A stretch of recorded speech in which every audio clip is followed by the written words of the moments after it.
Friends, നമ്മൾ ഇന്ന് നോക്കാൻ പോകുന്നത് എങ്ങനെയാണ് നമ്മൾ കയ്യിലുള്ളൊരു സ്കേർട്ട് വെച്ചിട്ട് ഒരു ട്രെൻഡി ടോപ്പ് തയ്ക്കുന്നതെന്നാണ്. അപ്പോൾ ഞാൻ അതിന് വേണ്ടിയിട്ട് എൻ്റെ കയ്യിലുള്ള സ്കേർട്ട് എടുത്തിട്ടുണ്ട്. ഞാൻ അതിലുള്ള ഹാങ്ങിങ്സ് ഒക്കെ കട്ട് ചെയ്ത് കളയാണ്.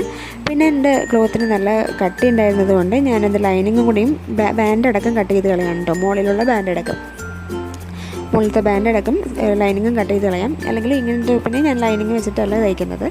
എന്നിട്ട് ഇതിൻ്റെ സെൻറ്റർ ഞാൻ മാർക്ക് ചെയ്തിട്ടുണ്ട്. ഞാൻ കഴുത്തുകൾ 6 എടുക്കുന്നത്. അപ്പോൾ സെൻറ്ററിൽ നിന്ന് 3 രണ്ട് സൈഡിലേക്ക് എടുക്കുക. ഷോൾഡർ ഞാനിപ്പോൾ എങ്ങനെയാണോ തുണി എൻഡ് എടുക്കുന്നത്, ആ എൻഡിൽ നിന്ന് ഞാൻ ലെങ്ത്ത് 8 ഇഞ്ച് എടുക്കുന്നുണ്ട്. 8 ഇഞ്ച് വെച്ചിട്ട് ഞാൻ അവിടെ 2 സൈഡിലുള്ള തുന്നൽ പിടിയിക്കുകയാണ് ചെയ്തിരിക്കുന്നത്. അതായത് കൈ ഇങ്ങനെ കുറച്ച് 2 സൈഡിലിങ്ങനെ തൂങ്ങിക്കിടക്കുന്ന ടൈപ്പായിരിക്കും ഇതിൻ്റെ സ്ലീവ് വരുന്നത്. സ്ലീവായിട്ട് ചിലപ്പോൾ കിട്ടിയെന്നും വരില്ല, ചിലരുടെ ഓരോരുത്തരുടെ സൈസ് അനുസരിക്കും. എന്നിട്ട് ഫ്രണ്ട് നെക്ക് ഞാൻ കട്ട് ചെയ്യാണ്. ഫ്രണ്ട് നെക്കിന് ഞാൻ ലെങ്ത്ത് എടുത്തിരിക്കുന്നത്, ഇറക്കെടുക്കുന്നത് 3 ഇഞ്ച് തന്നെയാണ്. എന്നിട്ട് അത് കട്ട് ചെയ്ത് കളയുന്നുണ്ട്. ബാക്ക് നെക്കിന് വേണ്ടിയിട്ട് ബാക്കിലെ തുണിയുടെ സെൻറ്റർ ആദ്യം മാർക്ക് ചെയ്യണം. അപ്പോൾ ഞാനത് മടക്കിയിട്ട് ഒന്ന് കട്ട് ചെയ്ത് കൊടുക്കുന്നുണ്ട് നടുക്ക്. എന്നിട്ട് ഞാൻ അതിൻ്റെ ലെങ്ത്ത് എടുക്കുന്നത് 2.5 ഇഞ്ചാണ്. എന്നിട്ട് ഞാൻ കഴുത്തകലം 3 കൂടി മാർക്ക് ചെയ്തിട്ട് ഒരു നെക്ക്, റൗണ്ട് നെക്ക് തന്നെയാണ് എടുക്കുന്നത്. റൗണ്ട് നെക്ക്, സാധാ നെക്ക് എടുത്തിട്ട് കട്ട് ചെയ്ത്.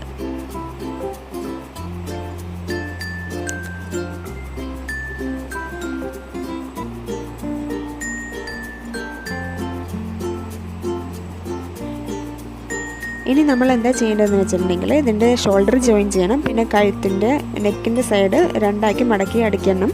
പിന്നെ കൈയിൻ്റെ ആം ഹോളിൻ്റെ അവിടെ ഞാൻ ഒരു ക്രോസ് പീസ് വെച്ചിട്ട് മടക്കി തയ്ക്കുകയാണ് ചെയ്യുന്നത്. ഇത്രയും ചെയ്ത് കഴിഞ്ഞിട്ട് നമ്മൾ നോക്കുമ്പോൾ ഇന്ന് ഞാനൊന്ന് ഇട്ട് നോക്കിയിരുന്നു. എന്നിട്ട് ഞാനിപ്പോൾ എവിടെയാണോ വേസ്റ്റ് വേണ്ടത് അവിടെ വെച്ചിട്ട് ഞാനൊന്ന് മാർക്ക് ചെയ്തിട്ടുണ്ട്. അപ്പോൾ ഇങ്ങനെയാണ് ആം ഹോൾ തയ്ച്ച് വരുമ്പോൾ ഉണ്ടാവുക.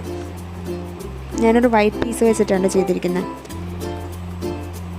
എന്നിട്ട് പിന്നെ കഴുത്ത് ഇങ്ങനെയാണ് ഉണ്ടാവുക. ഞാൻ 2ആക്കി വെറുതെ മടക്കി ചെയ്തുള്ളൂ. എന്നിട്ട് ഞാനൊരു 3 ഇഞ്ച് വീതിയിൽ ഒരു ക്ലോത്ത് എടുക്കുന്നുണ്ട്. അതിൻ്റെ ലെങ്ത്ത് വരുന്നത് നമ്മൾ വേസ്റ്റിന് എത്രയാണോ ലെങ്ത്ത് വരുന്നത് അത്രയും വെച്ചിട്ട് എടുക്കാം. എന്നിട്ട് ഞാൻ 2 സൈഡിലും 1/2 ഇഞ്ച് വെച്ച് മടക്കി തയ്ക്കുന്നുണ്ട്. എന്നിട്ട് ഇത് നമ്മളുടെ ആ വേസ്റ്റിൽ വരുന്നിടത്ത് വെച്ച് തയ്ക്കാൻ വേണ്ടിയിട്ടാണ്. അപ്പോൾ ഞാനിത് തയ്ച്ചെടുത്തിട്ടുണ്ട്. ഇത് ഞാൻ എന്നിട്ട് ആ വേസ്റ്റ് വരുന്ന സ്ഥലത്ത് വെച്ചിട്ട് ആ ചുരുക്കൊക്കെ മാറ്റി വെച്ചിട്ട് നമ്മൾ 2 എൻഡിലുമായിട്ട് തയ്ച്ചെടുക്കണം. ലെങ്ത്ത് നമ്മൾ ജസ്റ്റ് ഒന്ന് ലെങ്ത്ത് ഒന്ന് മെഷർ ചെയ്തിട്ട് വേണം തുണി എത്ര വേണമെന്ന് നോക്കാൻ. ഒരു പീസ് എടുത്തിട്ട് ഇങ്ങനെ നമുക്ക് ആവശ്യത്തിന് അടിച്ച് വെച്ചാലും മതി. എന്നിട്ട് പിന്നെ നമ്മൾ എന്താ ചെയ്യുന്നത് വെച്ചിട്ടുണ്ടെങ്കിൽ നമ്മളുടെ ഫ്രണ്ട് പോർഷനിൽ 2 ഹോൾ ഇട്ട് കൊടുക്കുന്നുണ്ട്. അതായത് നമ്മളുടെ ത്രെഡ് ഇടാൻ വേണ്ടിയിട്ടാണ് നമ്മളിപ്പോൾ ഇത് തയ്ച്ച് വെച്ചിരുന്നത്, ആ ഒരു തുണിയും തയ്ച്ച് വെച്ചിട്ടുള്ളത്. അപ്പോൾ അതിന് വേണ്ടിയിട്ട് ഞാൻ 2 സൈഡിലായിട്ട് ഒരു ഹോള് കട്ട് ചെയ്യുന്നുണ്ട്. അപ്പോൾ ഞാനിപ്പോൾ ഹോള് കട്ട് ചെയ്യുമ്പോൾ നമ്മൾ ശ്രദ്ധിക്കേണ്ടതെന്ന് വെച്ചിട്ടുണ്ടെങ്കിൽ നമ്മൾ നേരത്തെ സ്റ്റിച്ച് ചെയ്തിരിക്കുന്ന തുണി കട്ട് ചെയ്യാൻ പാടില്ല. കട്ട് ചെയ്ത് പോയിട്ടുണ്ടെങ്കിൽ നമ്മൾ രണ്ടാമത് അവിടെ അടിക്കേണ്ടി വരും. അപ്പോൾ ഈ 2 സൈഡിലും കട്ട് ചെയ്യുന്നുണ്ട്. അപ്പോൾ നമ്മൾ ഈ ഹോള് വേണമെന്നുണ്ടെങ്കിൽ നമ്മൾ ബട്ടൺ ഹോള് ചെയ്യുന്നത് പോലെ സ്റ്റിച്ച് ചെയ്യാം. ഞാനിപ്പോൾ അങ്ങനെ ചെയ്യുന്നില്ല. ഞാൻ സിമ്പിളായിട്ടൊരു ടോപ്പ് തയ്ക്കുന്നതാണ് ചെയ്യുന്നത്. അപ്പോൾ ഞാൻ ഈ ത്രെഡാണ് യൂസ് ചെയ്യുന്നത്. ആ ത്രെഡ് ഇട്ട് കഴിഞ്ഞിട്ടുണ്ട്. അപ്പോൾ ഇങ്ങനെയാണ് നമ്മൾ ഫൈനൽ ലുക്ക് വരിക. വളരെ സിമ്പിളായിട്ട് നമുക്ക് ചെയ്യാൻ പറ്റുന്ന ഒരു ഡ്രസ്സാണിത്. അപ്പോൾ എല്ലാവരും ട്രൈ ചെയ്ത് നോക്കുക. ഇഷ്ടമായെങ്കിൽ എൻ്റെ ചാനൽ സബ്സ്ക്രൈബ് ചെയ്യുക, ലൈക്ക് ചെയ്യുക, ഷെയർ ചെയ്യുക. Thank you.